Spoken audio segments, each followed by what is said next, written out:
ईश्वर की कृपा बनी रहे। ईश्वर की कृपा और प्रेरणा से सभी धार्मिक जन वेद भक्त वेद मार्ग पर चलते हुए योगाभ्यास और यज्ञ आदि के माध्यम से स्वस्थ और पवित्र जीवन जीते हुए सुख और आनंद की ओर, कल्याण मार्ग की ओर बढ़ें। आइए छोटी सी एक चर्चा करते हैं। साथियों, बहुत सारी भ्रांतियाँ हमारे यहाँ धर्म के नाम पर, परंपरा के नाम पर, संस्कृति के नाम पर, वसुधैव कुटुंबकम के नाम पर समाज में फैली, या यूं कहिए षड्यंत्रपूर्वक फैला दी गई। एक बड़ी प्रसिद्ध उक्ति कही जाती है, दी जाती है कि अतिथि देवो भव, कि हम सनातनी लोग जो हैं, वैदिक धर्मी लोग हैं, हमारे यहाँ जो भी आता है, शरणागत आता है, हमारा धर्म है कि हम उसकी रक्षा करें, हम उसकी सेवा करें।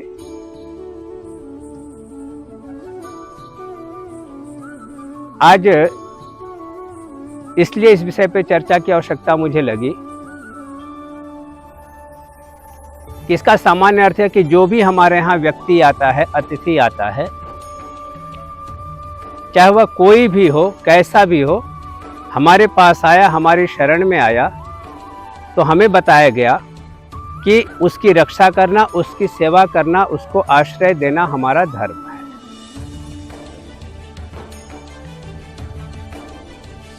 और ये जो सर्वविदित अर्थ, ये भ्रांतिमय अर्थ का परिणाम हुआ है कि जब हम इतिहास का गहन अध्ययन करते हैं तो पता लगता है कि इस भ्रांतिमय अर्थ के कारण, विकृत अर्थ के कारण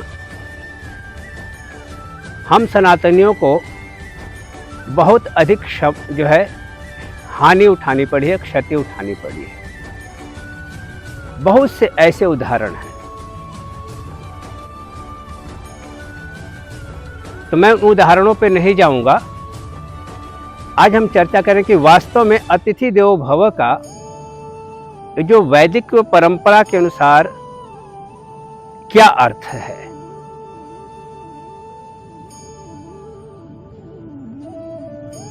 ऐसे अनेक भ्रांतिमय वाकजाल हम सनातनियों के लिए तैयार किए गए, विधर्मियों के द्वारा, वाम मार्गियों के द्वारा, ताकि हम भ्रम जाल में रहें। तो साथियों, क्या कहते हैं कि अतिथि देवो भव, और अच्छी बात है, लेकिन अतिथि की परिभाषा क्या है?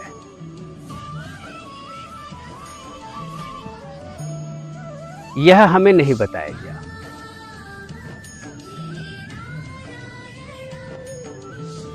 और जो अतिथि, ये संस्कृत भाषा की एक बहुत बड़ी विशेषता है।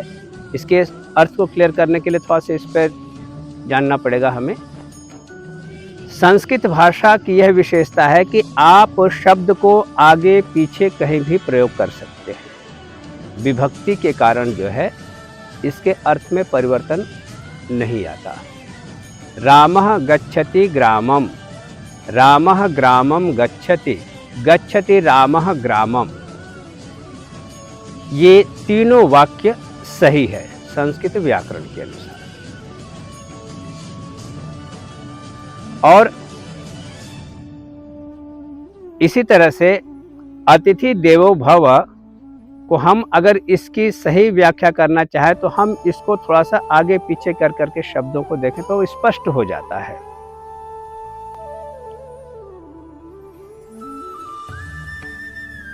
क्या हो जाएगा? अतिथि देवो भव। अब इसको अगर हम ऐसे कह दे, देवो अतिथि भव, भव देवो अतिथि। अब जरा इससे विचार करें। अतिथि शब्द का जो अर्थ हमारे यहाँ है, अतिथि का अर्थ होता है विद्वान।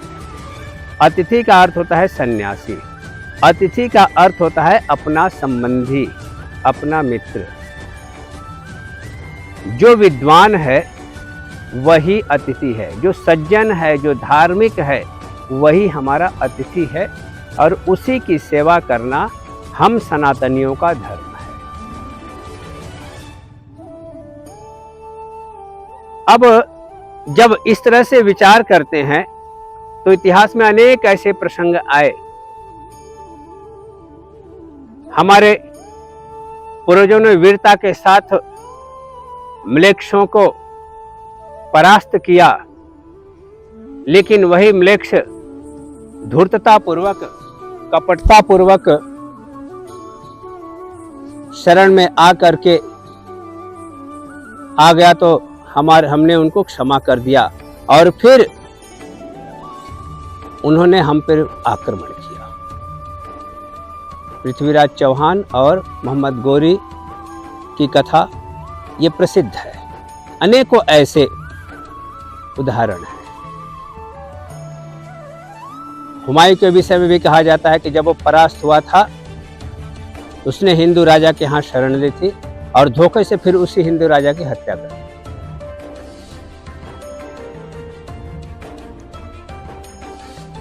तो आज भी एक भ्रांति हमें दे दी गई। वेद कहता है कि जो देव प्रकृति का है, जो सज्जन प्रकृति का है, साधु प्रकृति का है, मानवतावादी है, वही हमारे लिए आतिथ्य है, और उसी को उसकी सेवा करना, उसका सम्मान करना, उसका आश्रय देना, ये हमारा धर्म है। लेकिन अगर कोई विधर्मी, कोई म्लेच्छ षड्यंत्र पूर्वक, कुटिलता पूर्वक, धूर्तता पूर्वक हमारे पास आता है, तो शास्त्र कहता है कि उनके लिए उचित है कि हम उनको दंड देवें, हम उनका विनाश करें। और धर्म की रक्षा के लिए अधर्म का नाश बहुत ही जरूरी है।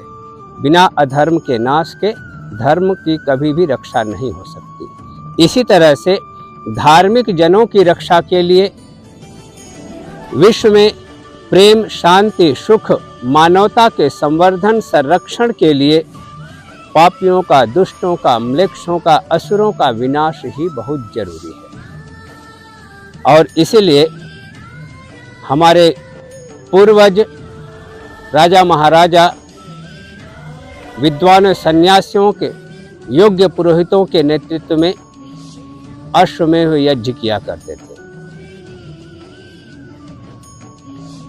अश्वमेध यज्ञ, राजसूय यज्ञ इसीलिए हुआ करते थे कि अगर कोई आतताई अपने बल के आधार पर कहीं अधर्म कर रहा हो, चाहे वह अपनी प्रजा पे ही क्यों न हो, तो एक क्षत्रिय धर्म के नाते, आर्य राजा के नाते उस आतताई का विनाश करके प्रजा को सुखमय, शांतिमय जीवन देना, ये धर्म है। तो इसलिए आज भी हम बहुत सारे भ्रम में हैं। तो मैं यही निवेदन करूंगा कि भ्रम जाल से हम निकले। ऐसे अनेकों भ्रम हैं। हमें बता दिया गया कि सर्वधर्म समभाव, सभी धर्म समान होते हैं, जबकि धर्म की परिभाषा बताई ही नहीं गई कि धर्म क्या है। इसलिए हमने मत, मजहब, संप्रदाय को भी धर्म मान लिया। धर्म के नाम पर तरह तरह की पाप लीलाएं, विनाश लीलाएं भी आज समाज में चल रही हैं। तो यही निवेदन है कि हमारा अतिथि वास्तव में वही है जो देव प्रकृति का है, जो मानवतावादी है, जो सज्जन है, धार्मिक है, परोपकारी है, कल्याणकारी है। और ऐसे देवतुल्य लोगों की सेवा, संरक्षण, आश्रय यह प्रत्येक सनातनी का धर्म है। लेकिन उसी तरह से अगर कोई दुष्ट है, आतताई है, पापी है, तो उसका विनाश करना हर तरह से यह भी प्रत्येक सनातनी का धर्म है। तो अतिथि देवो भव का सही अर्थ है देवो अतिथि भव, अर्थात जो देव हैं, सज्जन हैं, दानी हैं, परोपकारी हैं, वही हमारे आतिथ्य के योग्य हैं। हम इसी पवित्र भाव से वैदिक जो शब्द हैं या वैदिक जो वाक्य हैं उनको जब उसी संदर्भ में, उचित संदर्भ में लेंगे तो वास्तव में हमारे लिए हमारा मार्गदर्शन करते हैं, हमारे सुख, हमारी समृद्धि का मार्ग प्रशस्त करते हैं। आप सबका बहुत बहुत धन्यवाद। श्री वेदकुलम गुरुकुल वेद विद्या के लिए स्थापित हुआ है।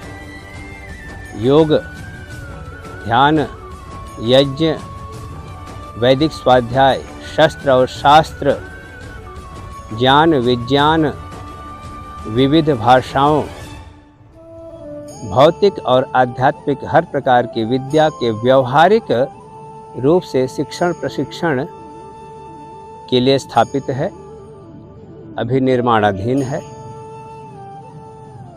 तो ये छोटा सा संदेश गुरुकुल की तरफ से ईश्वर सबको सद्बुद्धि दे, सन्मार्ग, सबका कल्याण करे, धार्मिक जनों का कल्याण करे और पापियों का, दुष्टों का नाश करे। यही कामना सब के लिए शुभ हो। ओम शांति शांति शांति। एक और विनम्र निवेदन, श्री वेदकुलम गुरुकुल अपना YouTube चैनल है और अगर आपको यह वैदिक संदेश अच्छा लगता है तो कृपया ज़रूर इसको लाइक और सब्सक्राइब करें।